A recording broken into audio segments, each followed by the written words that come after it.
পবিত্র কোরআনুল কারীমের মধ্যে বলতেছেন, ওয়াবুদুল্লাহ ওয়ালা তুশরিকু বি শাইআও ওয়া বিল ওয়ালিদাইনি ইহসানা। আল্লাহু আকবার। আল্লাহ তাআলা বলেন, ওয়াবুদুল্লাহ, তোমরা আমি আল্লাহর ইবাদত করবা, আমি আল্লাহর গোলামি করবা। আপনারা জবান খুলে বলেন, গোলামি হবে কার? গোলামি হবে একমাত্র আল্লাহর।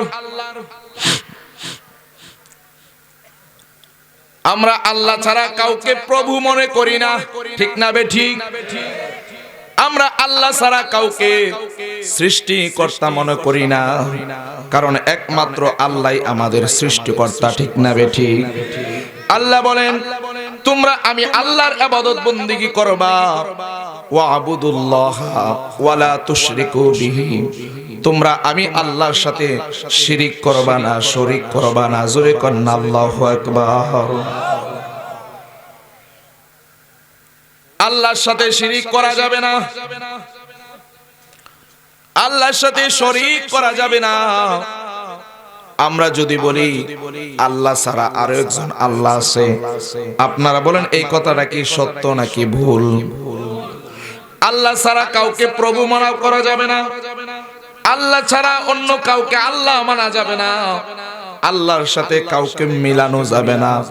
এই কারণে আমরা আল্লাহকে আল্লাহ বলে মানি, রসুলকে রসুল বলে মানি, ঠিক না বেঠিক? আমরা আল্লাহর জায়গায় রসুলকে নেই না, রসুলের জায়গায় আল্লাহকে নেই না। কথা বলেন, ঠিক না বেঠিক? আমার বাবাজিরা, গভীর মনোযোগ। তারপরে আয়াতে আল্লাহ বলতেছেন, ওয়াবিল ওয়ালিদাইনি ইহসানা, তোমরা তোমাদের পিতামাতার সাথে ইহসান স্বরূপ নম্র ভদ্র আচরণ করো। আল্লাহু আকবার। পিতামাতার সাথে কি আচরণ করো? নম্র ভদ্র ভালো আচরণ করো। আজকে এমনও সন্তান আছে, বৃদ্ধ বাবাকে বুড়া বেটা বইলা গালি দেয়। আছে না নাই? কথা বলেন না কেন? আছে না নাই? এমনও সন্তান আছে, বৃদ্ধ বাবাকে বুড়া বেটা বইলা গালি দেয়, আর বৃদ্ধা মাকে বুড়ি বেটি বইলা গালি দেয়। যদি কোনো বিষয়ে মা বাবার সঙ্গে কথা বলতে যায়, তখন ওই সন্তান বলে, তুমি বেড়া কি বুঝো? কয়নি কয়নি? কয় তুমি কি বুঝো? তুমি চুপ থাকো। তুমি বেড়া কি বুঝো? তুমি কিছু বুঝো না। মা যদি কিছু বলতে যায়, মাকে বলে তুমি কি বুঝো? ঠিক না বেঠিক? সারা জীবন বুঝাইলো কেডা? মা এবং বাবা। যারা তারে বুঝাইলো, যারা হাতে ধরে হাঁটা শিখাইলো, যারা ধইরা ধইরা হাঁটা শিখাইলো, যারা কথা বলা শিখাইলো, যারা সবকিছু শিখাইলো, খাবার খানা শিখাইলো, ঘুম শিখাইলো, যারা আদব শিখাইলো, কথা শিখাইলো, ইখলাস শিখাইলো, আপনি তাদেরকে বলেন তারা কি জানে? কেউ ঘুমায় নেই? সাউন্ডটা তুইলা দাও। আছে না নাই? কথা বলেন, আছে না নাই? আমি বলতে চাই, যে সন্তান বড় হওয়ার পরে মা বাবাকে গালি দেয়, আমি বলতে চাই এই রকম সন্তান লালন পালন করার চাইতে একটি কুকুর পালাও ভালো ছিল। দুই হাত তুলে বলেন ঠিক কি না?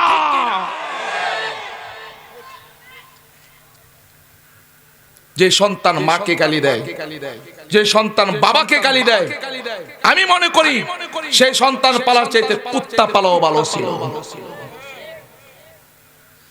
আর আজকে বিয়া করার পরে তো মার কোনো খবরই লয় না, ঠিক না বেঠিক? কষ্ট নিতেছেন। আমি একটু গরম বক্ত হই, এই কারণে আপনাদের কাছে একটু নরম ভাষায় কথা বলতেছি। কষ্ট নিচ্ছেন বাজান? আপনারা বলেন তো, যেই ছেলে মারে কষ্ট দিব, মারে বাদ দিত না, মারে ধমক দিব, বাবারে ধমক দিব, আপনারা ওই সন্তানটিকে সমাজে চেয়ারম্যান বানাইবেন? না না, সবাই করে না। সবাই বলে না কেন? হাত তুলে বলেন তো। ওই সন্তানদের সমাজের চেয়ারম্যান বানাইবেন, মেম্বার বানাইবেন, নেতা বানাইবেন। হাত নামান। যেই নেতার মাধ্যমে নবীর ভালোবাসা আছে, বাবার ভালোবাসা আছে, মায়ের ভালোবাসা আছে, দেশের ভালোবাসা আছে, নবীর সুন্নাত আছে, আমরা সেই নেতাকেই চাই। কথা বলেন ঠিক কিনা? আরে দুই হাত তুলে বলতে হবে ঠিক না বেঠে?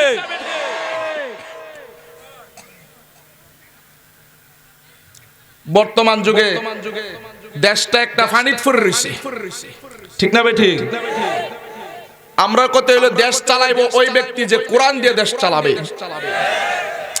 আপনারা ঠিক না করে স্পিড বাড়তো না বাজান। এটা এটা এই এলাকার বক্তা মনে করেন না, ঠান্ডা বক্তা মনে করেন না, এটা কুমিল্লার বক্তা। খিতামাত মাতরে বা সুবহানাল্লাহ। সিলেটে মাছ কিন্তু মারতে পারে রে বা, কিন্তু বেশি একটা পারি না আর কি, বুঝছেন নি? অল্প অল্প পারি। ঠিক আছেন সবাই? রাজি আছেন সবাই? আমরা চাই যারা দেশ চালাবে এই কোরআন দিয়ে দেশ চালাও, ঠিক না বেঠি? যারা রাষ্ট্র চালাবে এই কোরআন দিয়ে রাষ্ট্র চালাও। তাহলে দেশ থেকে, এই বাংলার জমিন থেকে, তাহলে দেখবেন মদ উঠে যাবে, জুয়া উঠে যাবে, ফ্যান্সি উঠে যাবে। হাত তুলে বলেন ঠিক কিনা? দুই হাত তুলে বললে ঠিক কিনা? আজকে প্রত্যেক মসজিদে, আপনাদের এই মসজিদের মধ্যে কিন্তু মা বাবার খেদমতের বয়ান হয় কি হয় না? একটু আওয়াজ দেন, হয় কি হয় না? সুদের ওয়াজ হয় কি হয় না? ঘুষের ওয়াজ হয় কি হয় না? আমি বলতে চাই একজন ইমামের মাধ্যমে গ্রাম পরিবর্তন করা সম্ভব না বর্তমান যুগে, ঠিক না বেঠিক? সম্ভব। কারণ ইমামদেরকে গোলাম বানায় রাখে। কি বানায় রাখে? মসজিদের মধ্যে যাওয়ার পরে একটু ময়লা ফাইলে এমনি ডলা দিয়ে হুজুরে নিয়ে দেখায়, ঠিক না বেঠিক? হুজুরে নিয়ে দেখায়। কিন্তু আমি বলতে চাই হুজুরে দেখানোর আগে তোমার কপালকে ঠেড়া পড়ছিনি। কথা বলে ঠিক না বেঠিক? হুজুরে যে এইভাবে নিয়ে দেখান, মুয়াজ্জিনরে দেখান। আমি সব সময় বলি, আজকে কিন্তু আমার লগে আমার মসজিদে ক্যাশিয়ার সাহেব লইছি। কারে লইছি? যে মসজিদে জুমা পড়াই এই মসজিদে ক্যাশিয়ার সাহেব লইছি। আলহামদুলিল্লাহ বলেন। বাজান মাশাআল্লাহ, খুব ভদ্র মানুষ, 5 ওয়াক্ত নামাজ পড়ে এবং খুব আমল করে মাশাআল্লাহ। সবাই বলেন আলহামদুলিল্লাহ। মসজিদে ময়লা থাকলে এমন কিছু মানুষ আছে সাপ্তাহিক দিন নামাজ পড়তে যায়। কয়দিন? সাপ্তাহিক দিন, বেটা সাপ্তাহিক নামাজি, ঠিক না বেটি? আর বাকি অন্য দিন নামাজ পড়তে আল্লাহ বুঝে হারা না করছে। ডলা দেয় দিয়া ময়লাটা লইয়া মুয়াজ্জিন রে কয়, মুয়াজ্জিন ময়লা দি দেখা যায়। সেইটা দা কয় আর কি, হুজুর পরিষ্কার করলেন না কেন? মনে মনে কয় আর কি। এটা তো আপনার কাম, আপনার বেতন দিয়ে রাখি, আপনি করেন না কেন? এই কারণে আমি বলি, মুয়াজ্জিনকে বলার আগে আপনি কি করছেন? মসজিদের জন্য আপনি কি করছেন? সাপ্তাহিক মসজিদে যাইয়া 10 টাকা দান বাক্সে ফেললেই মসজিদের হক আদায় হয় না। আল্লাহকে আমরা মহব্বত করতে হবে, শুধু ততটুকুই আমাদের দায়িত্ব নয়।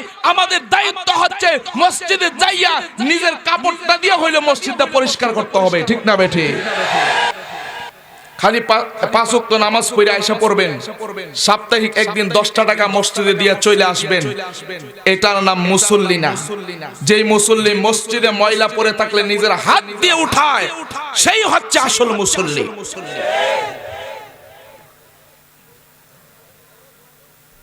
রাগ করতেছেন বাজান? রাগ করতেছেন? কষ্ট নিয়েন না বাজান। তারপরে যেহেতু জামে মসজিদের ওয়াজ, আমি আবার সুদখুররা একটু দুলাই করতারি। রাজি আছেন আপনারা? কাদেরকে? সুদখুরদেরকে। আমার ওয়াজের বিষয় কিন্তু এটা না। আমার ওয়াজের বিষয় হচ্ছে সব মিল্লা মোটামুটি এভরিথিং, সবকিছু সাইড নিয়ে কথা বলতে হবে। কারণ আমাদের সমাজ এখন সুদের ব্যবসায় ধ্বংস হয়ে গেছে। ইমামদের সম্মান সমাজ থেকে বন্ধ হয়ে গেছে। কথা বলেন ঠিক কিনা? ইমামরে ইমাম ইমাম বলে ডাক দেয়, মুয়াজ্জিন রে মুয়াজ্জিন বলে ডাক দেয়। আমি বলি মুয়াজ্জিনকে মুয়াজ্জিন বলার আগে আপনাকে চিন্তা করতে হবে হাসরের ময়দানে আপনার গলাকে আল্লাহ লম্বা করবে না, উচ্চ করবে না, মুয়াজ্জিনকে আমার আল্লাহ উচ্চ সম্মানের অধিকারী করবে। বলেন সুবহানাল্লাহ। ওই মুয়াজ্জিনকে মুয়াজ্জিন বলে ডাক দেওয়া যাবে না, মুয়াজ্জিন সাহেব হুজুর বলতে হবে। ঠিক না বেঠি? ইমাম সাহেবদেরকে শ্রদ্ধার সাথে রাখতে হবে। ইমাম সাহেব এদিকে আসেন, এমনি বলা যাবে না। আপনার কোনো মাসআলা জানার থাকলে হুজরা শরীফে যাবেন। ঠিক না বেঠি? হুজুরের কাছে যাবেন, যায় আপনি বলবেন হুজুর নম্রতা ভদ্রতার সাথে, হুজুর আমার এই জিনিসটা বুঝার আছে, শিখার আছে, দয়া করে আমাকে একটু বুঝাই দেন। এটা হচ্ছে ভদ্রতা, এটা হচ্ছে আদব। যার ভিতরে আদব নাই সে কখনো মুসলমান হতে পারে না। ঠিক না বেঠি?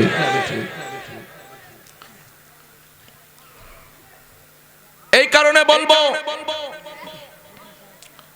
যার ভিতরে নবীর প্রেম আছে সেই হচ্ছে আশিকে রাসূল। ঠিক কিনা?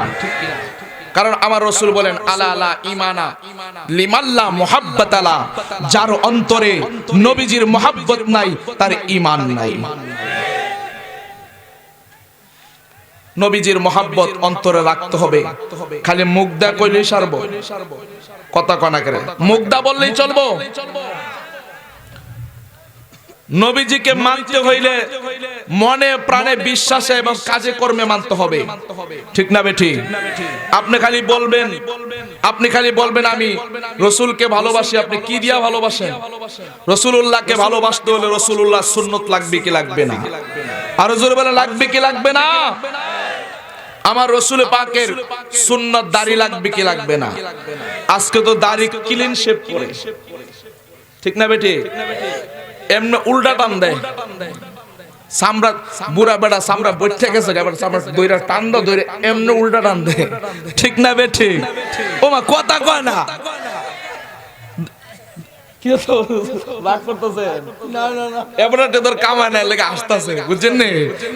যে কামাইতেছে এর কাছে আবার খারাপ লাগবো, কিন্তু আমরার কথা হলো হক কথা বাফেরও ছাড়তাম না। এই কথা কয় ঠিক কি না? হযরত ওমর রাদিয়াল্লাহু তাআলা আনহু আমার নবীরে গালি দিছে দেখে ওনার বাপে খাত্তাব বাপের কেল্লা হালাই দিছে। এই ওয়াজ শুনছেন না আপনারা? শুনছেন না? তো নবীজিরে যারা গালি দেয়, যারা নবীজির সুন্নতকে অস্বীকার করে, যারা নবীজিকে মানতে চায় না, যারা রাসূলুল্লাহর শানে কটূক্তি করে, যারা রাসূলুল্লাহর শানে বেয়াদবি করে, যারা আল্লাহর শানে বেয়াদবি করে, আমি বলতে চাই তাকে বাংলার জমিন থেকে জবাই করে, বাংলার জমিন থেকে তাকে দাফন করে দিতে হবে। কথা বলেন ঠিক কি না?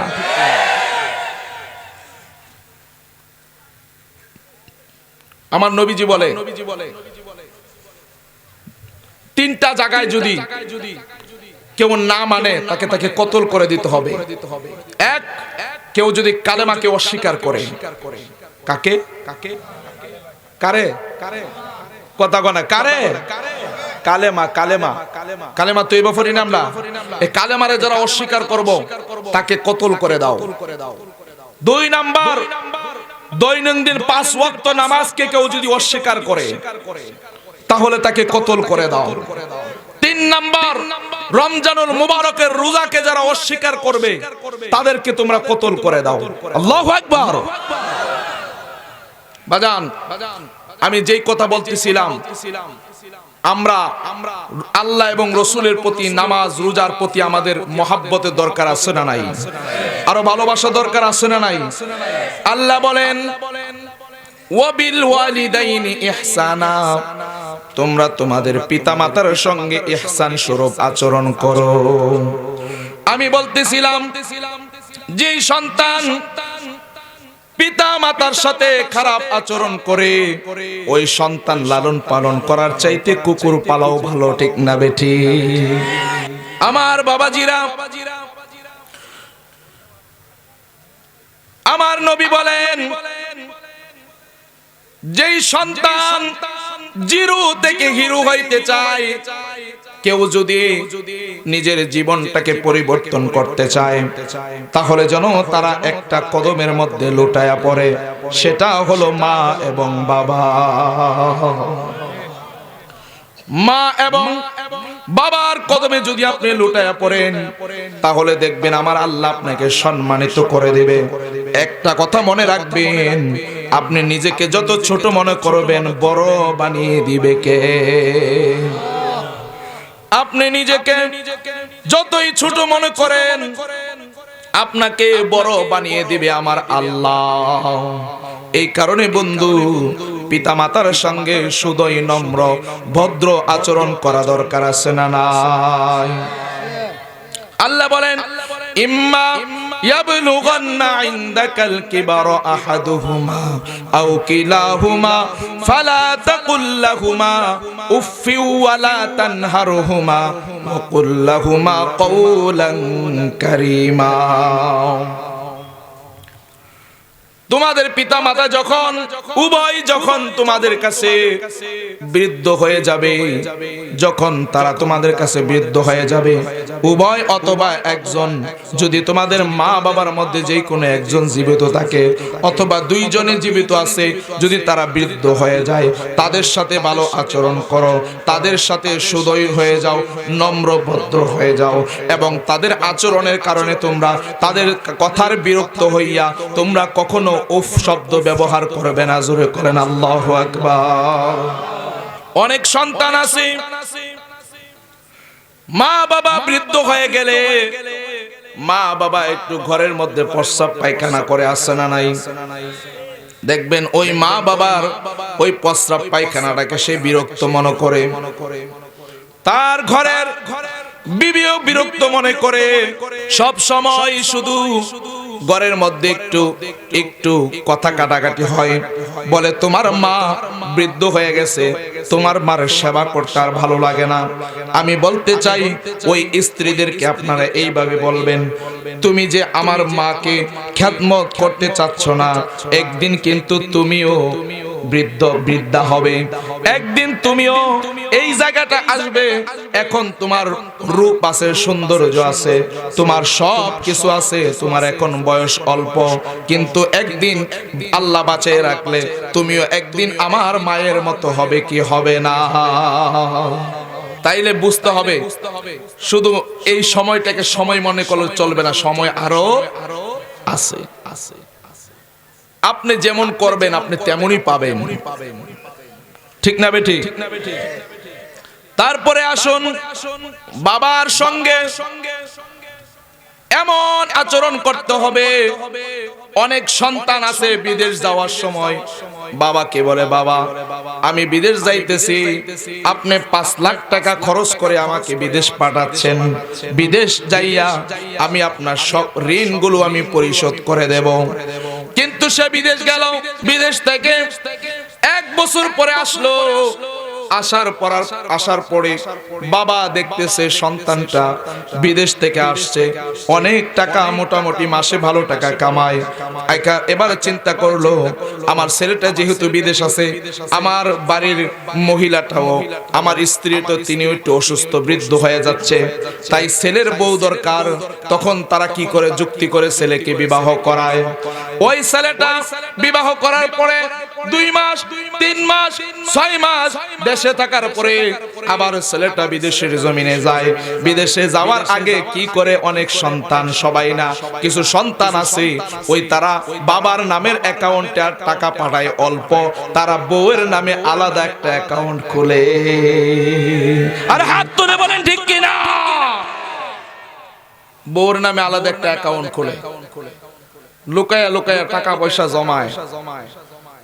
হ্যাঁ, দেখবেন সপ্তাহ একদিন মায়ের লগে কথা কইব, আর বউর লগে ডেইলি 2-3 ঘন্টা ফোনে হ্যালো হ্যালো চলে, ঠিক না বেঠিক? রেস্টুরেন্টে কাজ করতেছে, কেমনে ফেলের দুইটাছে ভিডিও কলে লাগায় থুয়া রাখছে, ঠিক না বেঠিক? লাগায় থুয়া রাখছে, দেখা যাইতেছে, হ্যাঁ কাজ করতেছে। হেন্দাই দিক দাও, উনি মাশাআল্লাহ ম্যাডামে ওই দিকটা কি করতেছে, রান্না করতেছে, তিনি ওই দিকটা ভিডিও কলে সারা দিন রাত কথা চলে কি চলে না? চলে। কিন্তু বৃদ্ধ বাবা বৃদ্ধা মায়ের সাথে সপ্তাহে একদিন কথা বলার সুযোগ হয় না, আছে না নাই? যেই মায়ের কারণে সুন্দর বিবি পাইলা, যেই বাবার কারণে তুমি বিদেশ যাইতে পারলা, যেই মা যদি তোমাকে জন্ম না দিত তাহলে তুমি কোনো কিছু পাইতা না। এই বিদেশের জমিনে যাওয়ার পরে তুমি তোমার বাবার অ্যাকাউন্টে টাকা পাঠাও না। আগে প্রত্যেক মাসে মাসে বাবার মোবাইলে মেসেজ আসতো, টাকা আসতো, কিন্তু এখন আর মাসে মাসে টাকা আসে না। যদি তোমাকে জিজ্ঞাসা করা হয়, সন্তান অনেক দিন হলো তুই আমারে টাকা দেস না, কয় আব্বা টাকা তো মালিকে ঠিক মতো দেয় না। ঠিক কয় না ও? সবাই না, আমি কি সবার কথা কইছি? কিছু কিছু আছে, ঠিক না বেঠিক? আর খবর নিয়ে দেখবেন ওই বাড়ির বাবাটা, ওই বাড়ির মাটা, তারা অনেক কষ্টে আছে। বাবা ওষুধ খাওয়ার জন্য টাকা পায় না, মা ওষুধ খাওয়ার জন্য টাকা পায় না। মানুষের কাছে, মানুষের বাড়িতে যায় যায় হাওলাত চায়, বলে তোমার সন্তান না বিদেশ আছে? কয় আমার সন্তান বিদেশ থাকলে কি হইবো, 2-3 মাস ধরে টাকা দেয় না, মালিকে নাকি বেতন দেয় না। আবার দেখা যায় মাসে মাসে বউয়ের মোবাইলে টাকার মেসেজ আসে। ঠিক না বেটি? হাই রে সন্তান, আবার যখন বিদেশ থেকে আসে, আসার পরে ওই সন্তান মার একটা তসবিহ দেয়, বাবার একটা তসবিহ দেয়, একটা নামাজের মুসল্লা দেয়, দিয়া কই এইডি তোমরা লাগা আনছি। কিন্তু একটা যে স্বর্ণের এই টিস্যুর প্যাকেটটা দেন, টিস্যুর প্যাকেটটা দেন, এমন তোর একটা বাক্সর মধ্যে প্যাকেট কইরা 12 ভরি স্বর্ণ নিয়ে আসছে। এই স্বর্ণের প্যাকেটটা খুলবো রাইতে 2টার পরে। এই কথা কোন ঠিক না বেটি? 2টার পরে কুম্মালা খুলবো, জানেন না কোন সময়? যারা বিয়া করছে তারা বুঝে। কিও 2টার পরে খুলবো, খুইলা কবে এই যে আনছি তোমার লাইকে, এন এত বুড়ি কানের জিনিস, এন এত বুড়ি গলার নেকলেস, হাতের চুরি, এই যে আমি তোমার লেগে আনছি, অনেক কষ্ট করে আনছি। কি লেগে এই সময় জানেননি? বউর আদর পাইতো, আদর পাইতো। ঠিক না বেটা?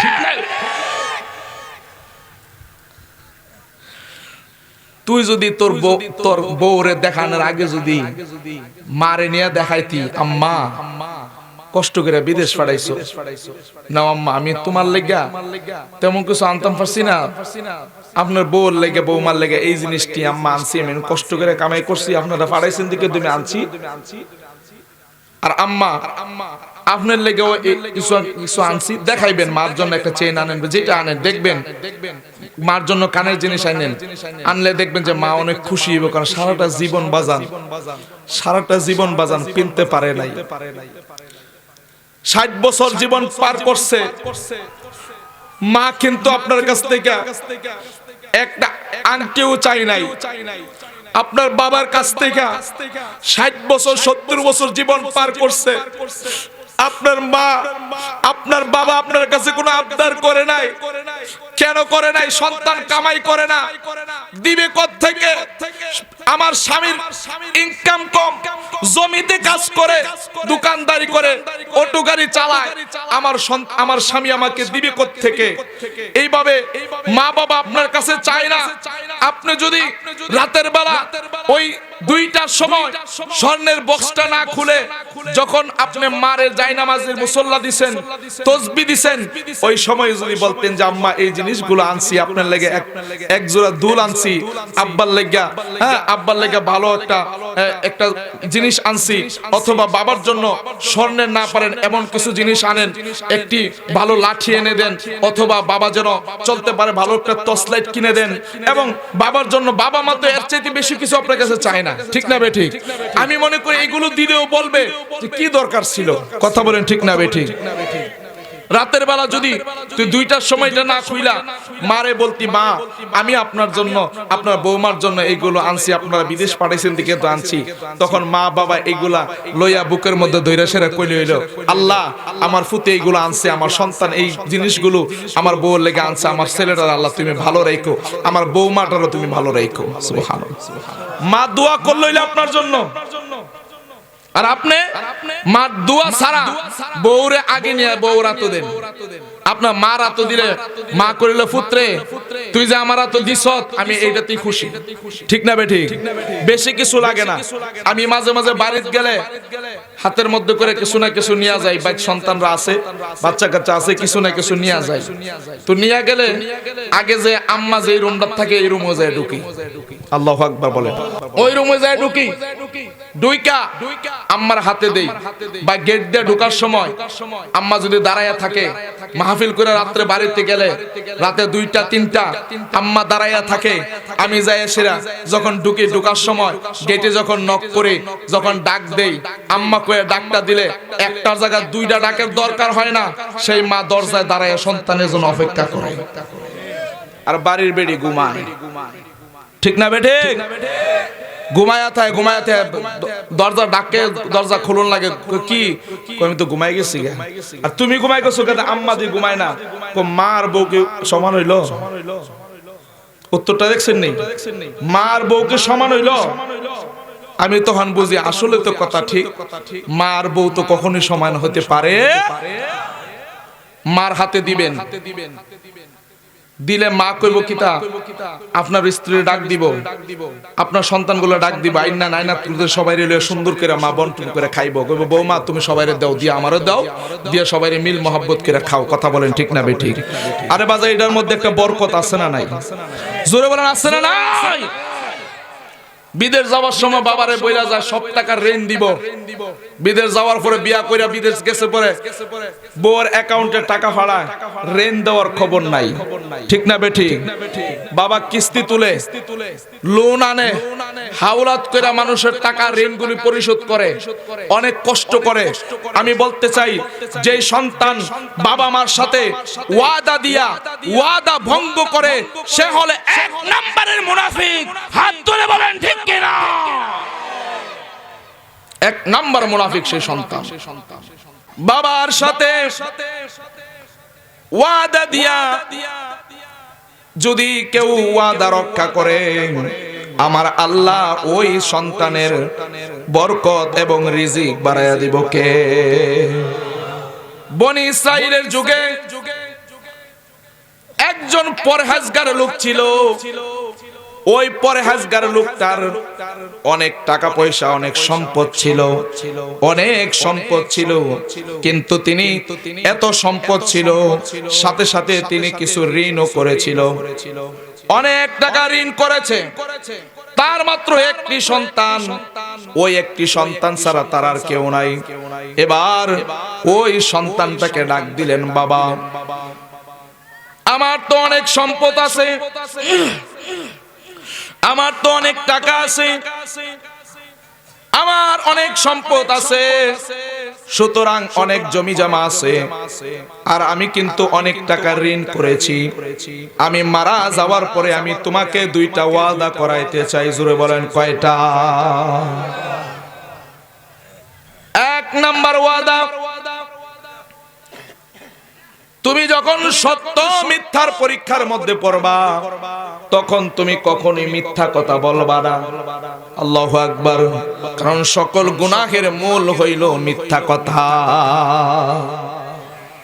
2 নাম্বার ওয়াদা, আমি মারা যাওয়ার পরে আমার যে ঋণ আছে তুমি পরিশোধ করবা।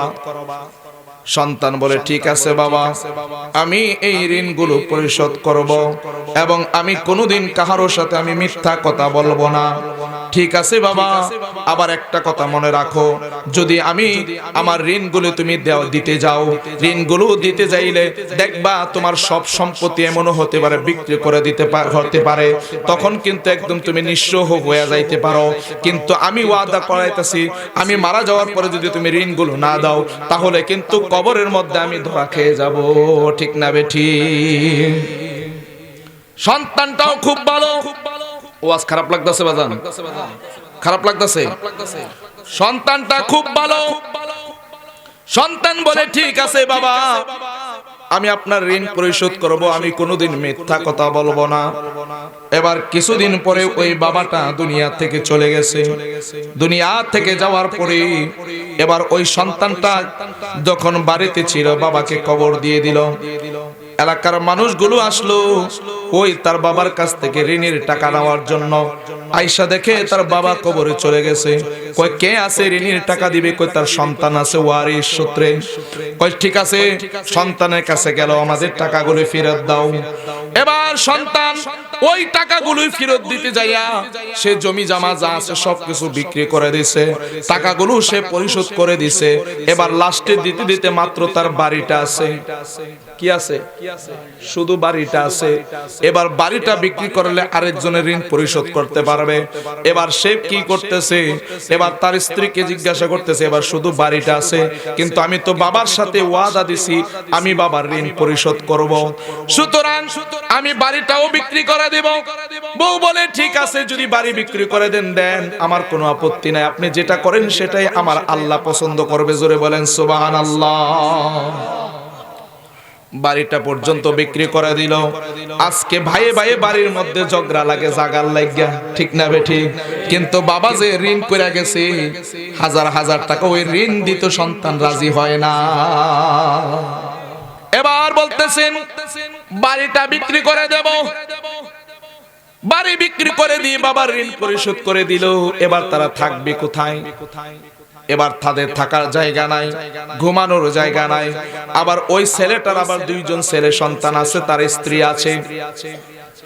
এবার বলতেছেন তার স্ত্রীর সাথে পরামর্শ করতেছে, এখন যে আমার বাবা চলে গেল, যাওয়ার পরে এই ঋণগুলো রেখে গেল, আমি ঋণগুলো পরিশোধ করলাম, এখন যে আমার থাকার জায়গা নাই, আমাদের সমাজের মানুষ এখন আমাদেরকে খারাপ বলবে, আমার বাবাকে খারাপ বলবে, যে কেমন বাবা, যে বাবা সন্তানের জন্য ঋণ রেখে রাইখা গেছে কিন্তু ঋণগুলো পরিশোধ করে নাই, আর ঋণগুলো পরিশোধ করতে যাইয়া আমার যে টাকা পয়সা আমার সম্পদ সবকিছু শেষ হয়ে গেছে, আমার কেমন বাবা বলে সমাজের মধ্যে মানুষ হাসি তামাশা করব।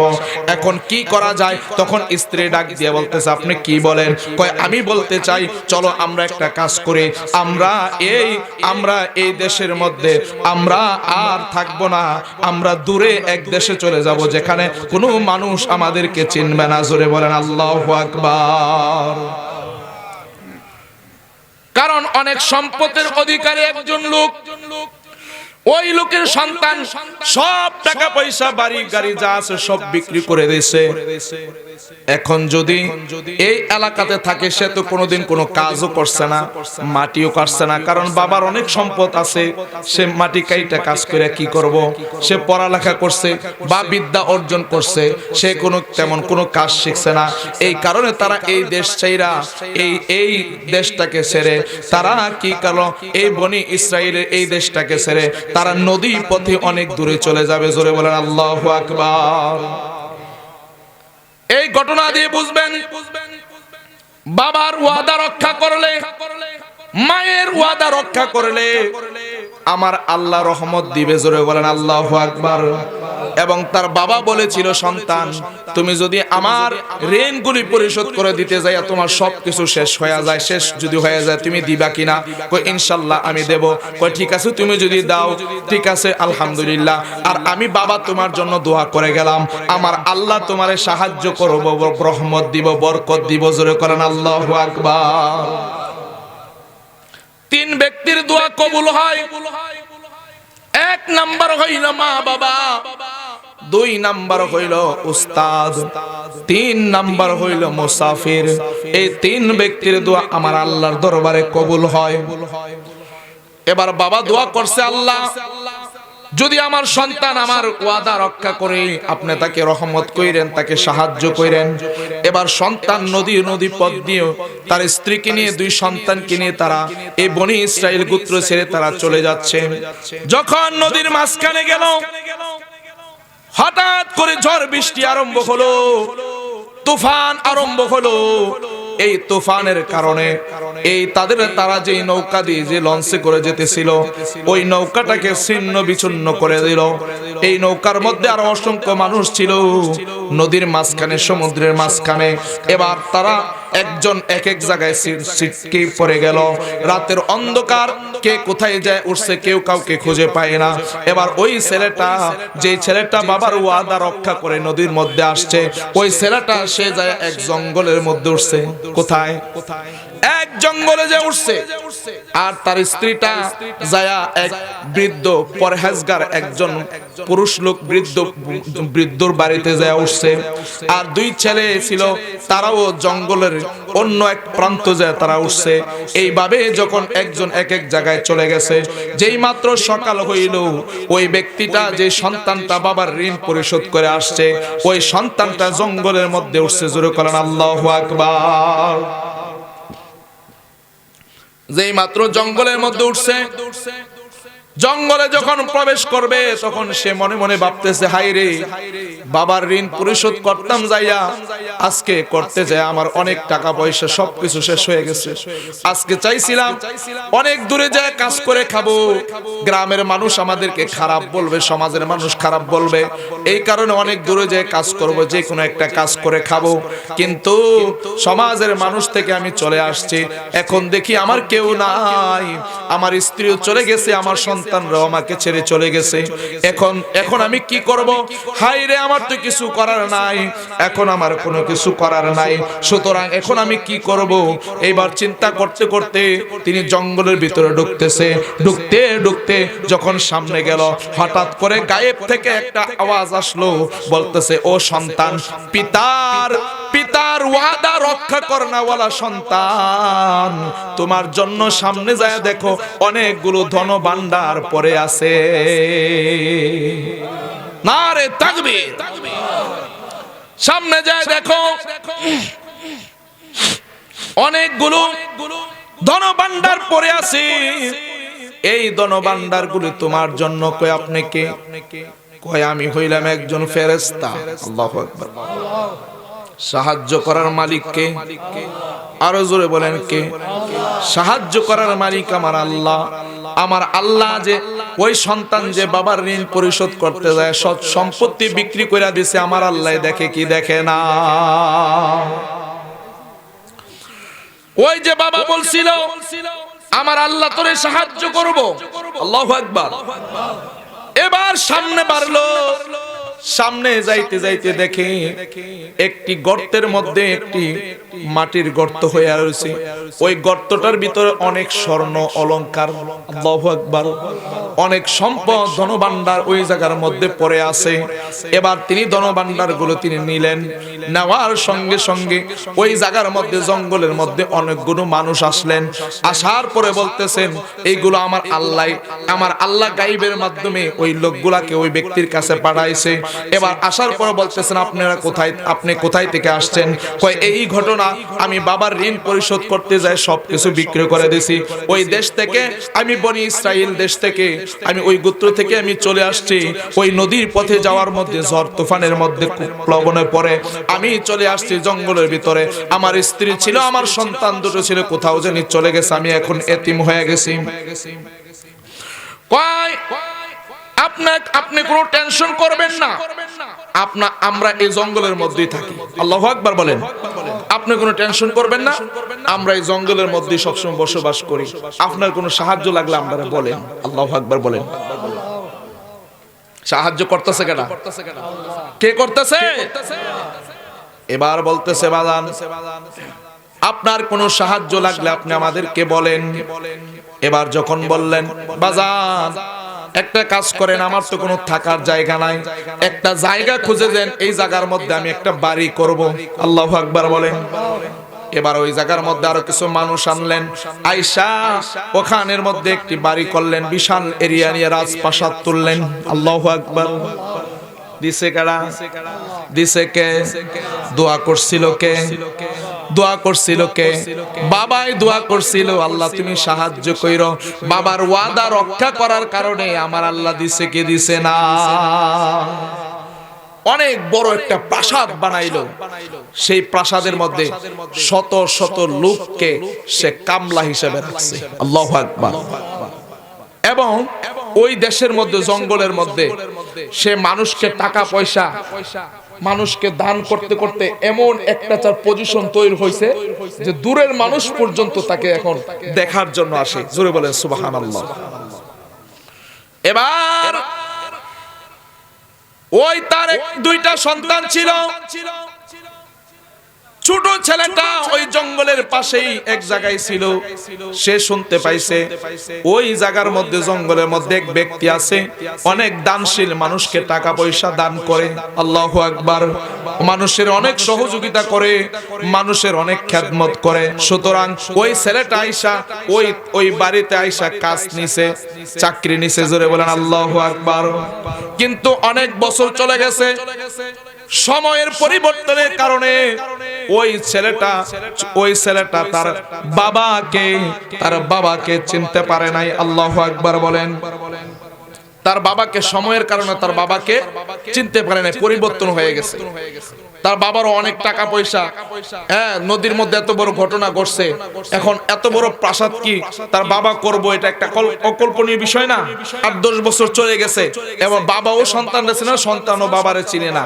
আবার এখানে শত শত লোক প্রাসাদের মধ্যে কাজ করে, চাকরি করে, কে কারে খবর রাখে, হ্যাঁ, এভাবে চলতেছে। এবার হঠাৎ করে অনেক দিন পরে আপনার ওই যে মহিলা, ওই ছেলেটার তার স্ত্রী ছিল, তার স্ত্রী যে একজন পরহেজগার লোকের বাড়িতে উঠছে, ওই পরহেজগার লোক বলতেছেন, মা আপনি তো আমার বাড়িতে আসছেন, নদীর মধ্যে নৌকা ডুবে গেছিল, আপনি আমার বাড়িতে আসছেন, আমি তো সচল লোক না, আমি অনেক কষ্ট করে চলি, সুতরাং আপনাকে এমন একটা ব্যক্তির কাছে নিয়ে যাবো যে ব্যক্তিটা অনেক দান টান করে, জোরে বলেন আল্লাহু আকবার। লয়ে যাবো কার কাছে? জামাইয়ের কাছে। কার কাছে? কিন্তু মহিলা কিন্তু জানে না।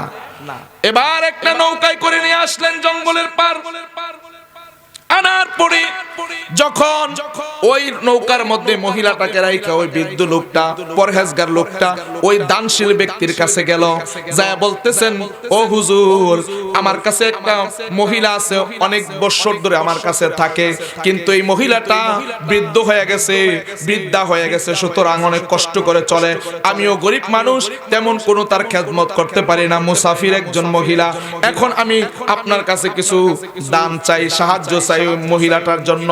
ও ঠিক আছে, আমি কিছু সাহায্য করলাম, এইগুলো তুমি এখন কি করবা? সন্ধ্যা হয়ে গেছে, এখন তুমি কিভাবে যাইবা? তুমি আমার রাজপ্রাসাদের থেকে যাও, সকালবেলা তুমি চলে যাইও।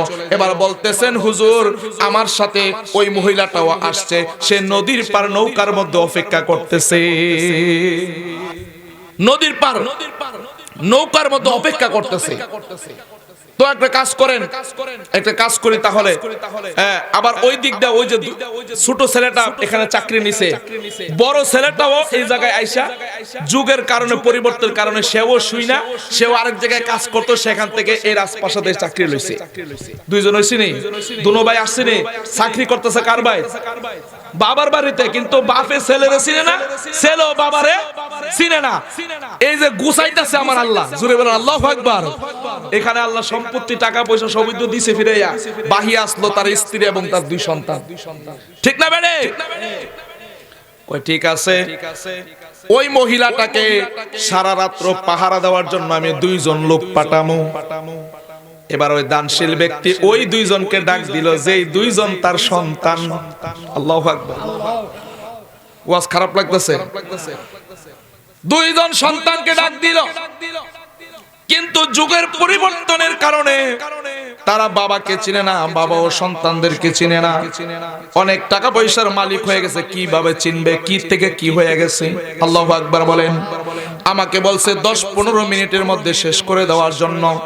আমি এই ঘটনাটা শেষ করে আমি আলোচনাটা শেষ করে দেব বন্ধু, কারণ আমি অনেক দূর থেকে এসেছি, আবার আমাকে ফিরে যেতে হবে। ও বন্ধু, এবার যখন ওই 2 জন ছেলেকে পাঠাইলো, পাঠানোর পরে ওই 2 জন ছেলে বলতেছে ওই মহিলাকে পাহারা দেওয়ার জন্য, ওই মহিলা নৌকার মধ্যে ছাউনির ভিতরে বসে আছে, আর ওই 2টা ছেলে ওই নদীর পারে নৌকার সাইডে দাঁড়ায়া তারা বলতেছে, ভাই আমরা 2 জন এখানে আসিলাম রাজার বাড়িতে, হুজুরের বাড়িতে, দানশীলকারী ব্যক্তির বাড়িতে, আমাদেরকে পাহারা দেওয়ার জন্য এই মহিলাটার কাছে, বৃদ্ধা মহিলার কাছে পাঠাইছে, সুতরাং আমরা এত বড় রাত্র কিভাবে কাটাবো? একটা কাজ করো, তুমি এই জায়গার মধ্যে, এই বাদশার বাড়িতে, অর্থাৎ এই দানশীলকারীর রাজপ্রাসাদে তুমি কেমনে আইছো? বড় ভাইটা ছোটটারে বলতেছে, তুমি কেমনে আইছো, এই ঘটনাটা একটু বলো। এবার ছোটটা কইতাছে, হেরাও গেলে একজন আরেকজনের চিনে না। ভাই আমি তো এভাবে আসছিলাম, আমার দাদার ঋণ পরিশোধ করতে যাইয়া আমার বাবারে দুইটা ওয়াদা দিছিল। এক ওয়াদা মিছা কথা কোন দিত না, 2 নাম্বার আমার ঋণ গুলো পরিশোধ করতে হইব। ঋণ পরিশোধ করতে যাইয়া তোমার যদি সম্পত্তি সব জাগাও তারপরেও তুমি পরিশোধ করবা। আমার বাবা ওয়াদা করছিল আমার দাদার লগে, সুতরাং ওয়াদা করার কারণে, হ্যাঁ ওয়াদা করার কারণে এই ঋণগুলো পরিশোধ করতে যায় আমার বাবা একবারে নিঃস্ব হয়ে গেছে। আমাদেরকে নিয়ে নদী পথে আসতেছিল, হঠাৎ করে তুফান হইছে। তুফানের মধ্যে আমার বাবা জানি কই গেছে, আমার একটা বড় ভাই আসলো এটাও জানি কই গেছে, আমার মা আসলো মাও জানি কই গেছে। আমরা একজনের বিচারে আর পাইছি না। রাতের অন্ধকারের মধ্যে তুফান শেষ হইছে, কেউ কাউরে পাইলাম না। আজকে প্রায় 15-20 বছর হয়ে গেছে আমরা একজন আর একজনে পাই না। এবার ছোট ভাই যখন এই কথা কাহিনীটা কইছে, এবার বড় ভাইয়ের মাথার মধ্যে তো ফ্যাস লেগে গেছে। আরে তার ঘটনা আমার ঘটনা তো সেম ওই কথা কোন ঠিক না বেটি? তার ঘটনা আর আমার ঘটনা তো সেম। এবার বলতেছে আচ্ছা তোমার নাম কি? এমুক। তোমার বাবার নাম কি? এমুক। তোমার গ্রাম কোথায়? এমুক জায়গায়। তোমার দাদার নাম কি? এমুক জায়গায়। বড় ভাই আর চোখের পানি ধরে রাখতে পারে নাই। 15-20 বছর পরে ভাই ভাইকে দেখতে পাইছে, বুকের মধ্যে জড়ায়া ধরে, ভাই আমি হচ্ছি তোর বড় ভাই, এই ঘটনা তো আমার সাথেও ঘটেছে। সুতরাং ওই জায়গার মধ্যে তুই ছিলি, আমি ছিলাম, আমার মা ছিল, আমার বাবা ছিল, সুতরাং আমরাই তো 2 ভাই। আল্লাহু আকবার। তার পরিচয় হইছে হওয়ার পরে এবার ওই মহিলাটা নৌকার মধ্যে থেকে তার ঘটনা শুনছেনি, যে ঘটনা শুনছে যে মহিলা, এই মহিলা তাদের কি হয়? মা হয়। মহিলা তো চোখের পানি ছাইরা দিছে, চোখের পানি ছাইরা দিছে। আল্লাহর কি লীলা খেলা! আরে একজনই তো ফাই না, এই জায়গা 2 জন সমানে ফাইয়া দিছি। আল্লাহু আকবার বলেন। দেখা করায় দিছে কে? এবার ওই মহিলাটা চুপ থাকলেন। সকাল হইল, ওই বৃদ্ধ ফরহেজগার লোক ফিরে আসলেন ওই দানশীলকারী ব্যক্তির কাছ থেকে টাকা নিয়ে, সাহায্য নিয়ে আসার পরে বলতেছে ঠিক আছে মা চলেন আমরা এখন চলে যাব। না, আমার ওই দানশীলকারী ব্যক্তির লগে আমার একটু কথা আছে। আল্লাহু আকবার। কি কথা? কোন আমার একটা কথা আছে। আজ জানা অন্য দিন আয় কইেন, আজকেই কই দিব। 15-20 বছর পরে সন্তানরা ফাইয়া লাইছে, এবার দানশীল ব্যক্তির লগে একটু কথা কইয়া এই সন্তানরা নেওয়া দরকার আছে না নাই? মার কাছে সন্তান আসা দরকার আছে না নাই? আছে। এবার কি করব? কয় ঠিক আছে আচ্ছা চলেন, লয়ে গেলাম। লয়ে গেছে, লয়ে যাওয়ার পর বলতেছে কি হইছে মা? কয় উনি মুখটা এভাবে ঘুরে রাখছে, ওনার চেহারা দেখা যায় না, পর্দা করে তো চেহারা দেখা যায় না। কয় কি হইছে? কয় আর রাত্রে বেলা যে 2 জন ছেলে পাঠাইছিলেন আমারে পাহারা দেওয়ার জন্য, হ্যাঁ হেরা কি আপনার কোনো ক্ষতি করছে? পাহারা দিতে যায় কোনো কিছু অমান্য করছে, খারাপ কিছু করছে, খারাপ ব্যবহার করছে? কোন না। কয় কি হইছে? কারণটা হচ্ছে আমার 2টা ছেলে যে পাঠাইছেন, ওই 2টা ছেলে যে একটা কাহিনী কইছিল রাতের বেলা, সারা রাত পার করছে, এই কাহিনীটা একটু আমার সামনে আবার কইতো কোন। আল্লাহু আকবার বলেন। এন দানশীলকারী ব্যক্তি চেহারা বয়ে রইছে, মহিলা এন, 2টা সন্তান এন। এবার বলেন তো এই কাহিনী কইলে যে বড় দানশীল ব্যক্তি এবার সহদা ফানি আইবনি, এবার খবর হয়ে যাবো কেন? এটি কেনা যখন ওই ছেলেটা কইতাছে, ছোট ছেলেটা বলতাছে যে এই ব্যাপার আমার দাদার এগুলো পরিশোধ করতে, যে আমার বাবা একদম নিঃস্ব হয়ে গেছে, এরকম আমরা নদী পথে যাওয়ার পথে আমাদের ঝড় তুফানে আমাদের নৌকা উল্টিয়ে দিছে, আমরা এক একজন এক এক জায়গায় উঠছি, আমরা এখন একজন কোনো খোঁজ খবর নাই। তো সুতরাং আমি আমার বাইরে পাইছি, আমার বড় বাইরে পাইছি। যখন এই কথা বলছে, বলার পরে দানশীলকারী ব্যক্তি বলতেছে থাম, আর কোন লাগতো না, আমি তোর পিতা, আমি হচ্ছি তোর বাবা, আমি তোদেরকে নিয়ে নৌকা দিয়ে যাইতেছিলাম, হঠাৎ করে তুফানে আমাদেরকে শেষ করে দিছে। আমি তো তোর দাদার ঋণ পরিশোধ করতে যায়, ওয়াদা রক্ষা করতে যায় সব বিলীন করে দিছিলাম। আজকে দেখ এই যে রাজপ্রাসাদ গুলো দেখা যাচ্ছে, এই বিল্ডিং গুলো দেখা যাচ্ছে, জমি জমা যা দেখা যাচ্ছে সবই তো তোরার। আল্লাহু আকবার বলেন। সব আজকে তোরার। সুতরাং আমি তোদের বাবা। এবার ওই মহিলা বলতেছে যদি এই ঘটনা সত্য হয়ে থাকে তাহলে আমি তোদের মা। আল্লাহু আকবার। মা বাবার সাথে বাবার ওয়াদা রক্ষা করার কারণে, বাবার ওয়াদা রক্ষা করার কারণে সাহায্য করছে কে? জোরে বলেন কে? তাইলে মা বাবার সাথে ওয়াদা দিলে ওয়াদা রক্ষা করা দরকার আছে না নাই? আরো জোরে বলেন আছে না নাই? আল্লাহ তাআলা আমাদেরকে বোঝার তৌফিক দান করে সবাই বলেন আমিন।